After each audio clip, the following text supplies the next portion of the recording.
Mga kabunyog, mga kababayan, magandang araw po sa inyong lahat. Welcome po sa isa na namang episode ng ating talakayan dito po sa Attorney Enzo Bunyog. Kung hindi pa po kayo nakasubscribe dito po sa Attorney Enzo Bunyog, subscribe na po kayo. Mayroon din po tayong Informador Facebook page. Kung hindi pa po kayo nakafollow, follow na po kayo. Mga kabunyog. At lagi niyong subaybayan ito. Dito po sa aking mga social media platforms na ito dahil dito po mahaba-haba ang talakayan natin mga kabunyog, mga kababayan. Yung iba kasi, attorney, kapapasok ko pa lang, patapos na kayo. Dito po hindi, mahaba-haba ito eh. Katulad ngayon, 3 topics po itong i-discuss natin. Kaya tapusin nyo ito ha, mga kabunyog, mga kababayan. Ito, umami na si Junvic Rimulya. Mga kabunyog, umami na si Junvic Rimulya. Ano ang inamin niya? Umamin siya na siya yung nagsabi kay PBBM tungkol doon kay Saldico. Napasubo nalagay sa alanganin ang Pangulong Marcos doon eh. O ito pa lang may kagagawan si Junvic. And then siya mismo inamin niya, sabi ni Junvic Rimulya, nung nalaman niya daw na na-arrest na nung nalaman niya na nahuli itong si nahuli itong doon sa Czech Republic, ano daw siya, kaagad-agad sinabihan niya daw ang Pangulo. Kaya siya ang nagbalita sa Pangulo tungkol doon. Kaya lang, kulang-kulang pala yung impormasyon niya. Kulang-kulang yung impormasyon niya, kaya ngayon kulang-kulang din yung impormasyon na binalita ng Pangulo. Ayun pala, yung mga impormasyon na yun galing kay Junvic Rimulya. Actually, mas maganda na lang talaga doon. Ang nagbalita na lang sana si Junvic Rimulya. Para yung Pangulo may deniability. Kaya lang, na-excite din siguro si Pangulong Marcos doon. Kasi imaginin mo naman, major na balita yun eh. So syempre, gusto niya siyang magbalita. Kaya lang, kulang yung mga impormasyon at hindi eksakto. Kulang, hindi pa eksakto. Ngayon, ang nagbalit pala sa Pangulo ng kulang at hindi eksakto, itong si Junvic Rimulya. Ang mali din doon kay Junvic Rimulya nung nangyari yon. Sabi ni Junvic Rimulya, within 1 to 3 weeks, mapapabalik yan. Parang sinigurado niya na yun. Yun, isa pa yun. Napasubo ang gobyerno doon eh.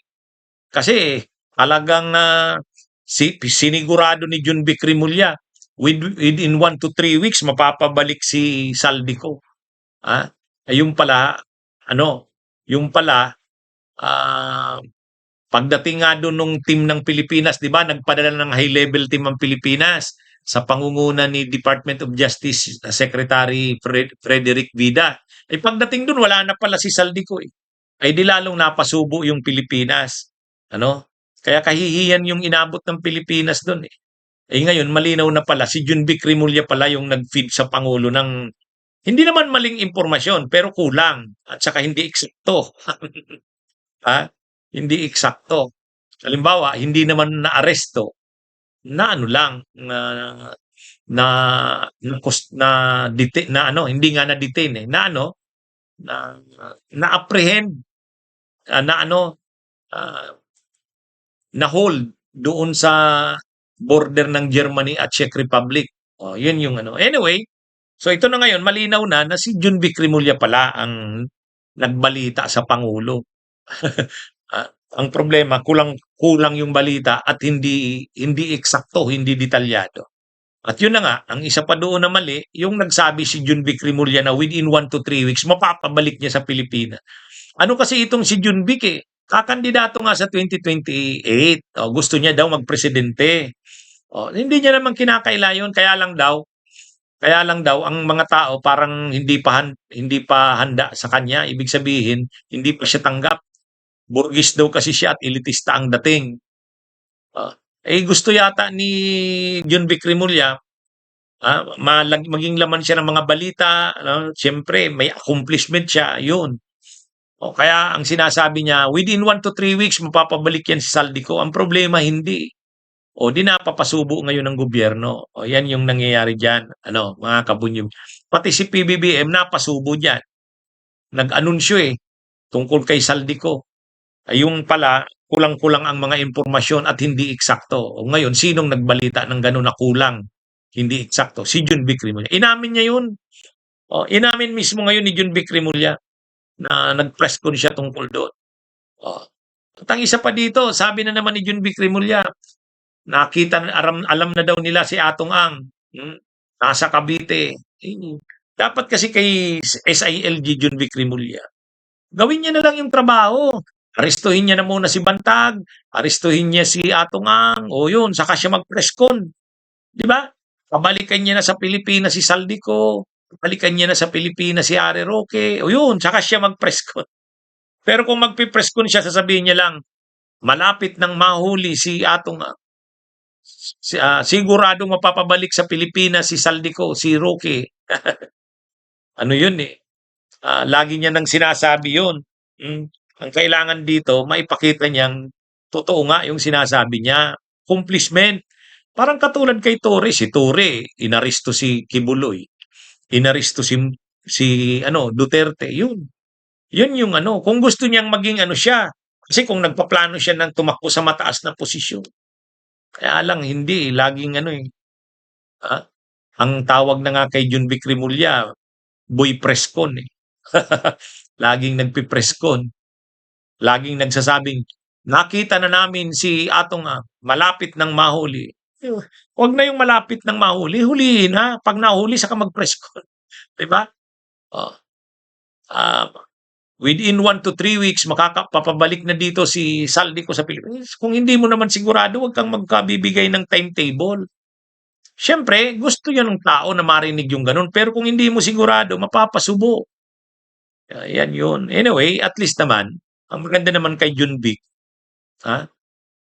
hindi siya nahihiyang akuin yung responsibilidad niya. Tulad niyan, inako niya na siya talaga yung nagsabi pala sa Pangulo tungkol dun kay Saldico. Napasubo yung Pangulo, kagagawan niya pala yun. Siya palang may kagagawan. Anyway, at least okay na rin at inamin niya. Inamin niya. O, kaya lang, mas okay po sana kung accomplishment na sa ELG John Vic. Ano yun? Naghihintay na ang taong bayan ng accomplishment. Matagal nang hinihintay na maaresto si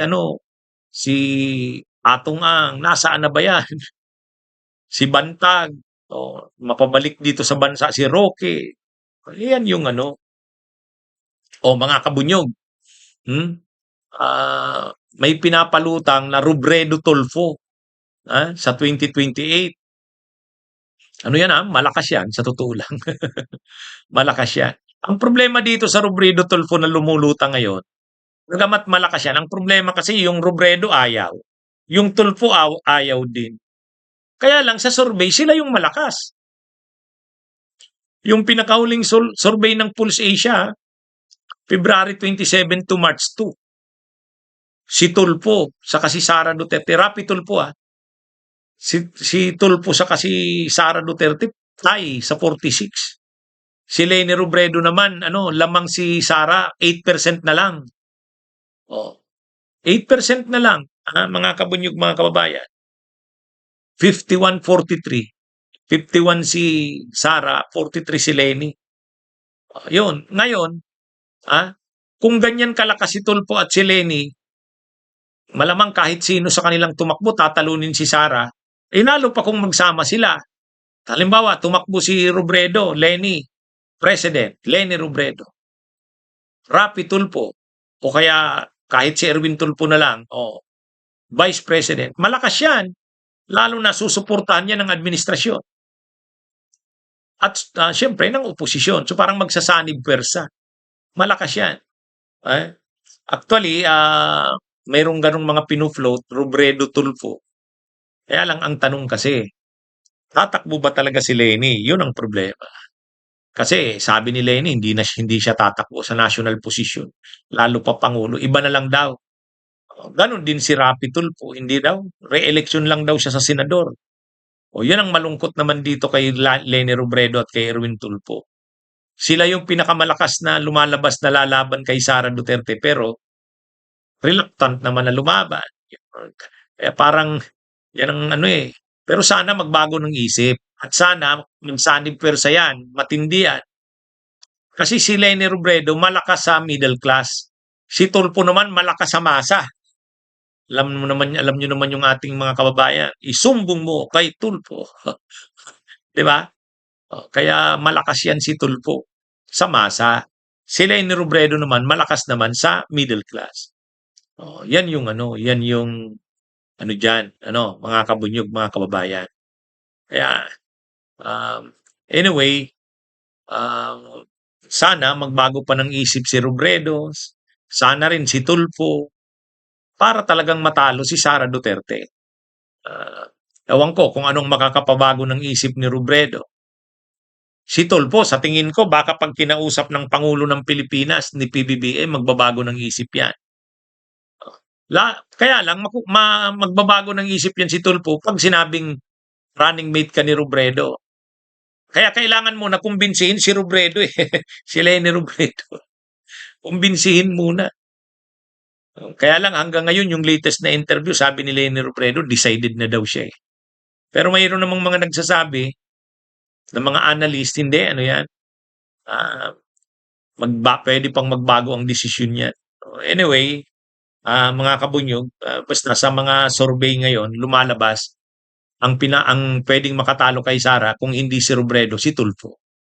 Eh ngayon, paano pag nagsanib yan, Robredo Tulfo? Ay di lalong malakas. Kasi yung dalawang malakas nagsanib pa bilang isang persa.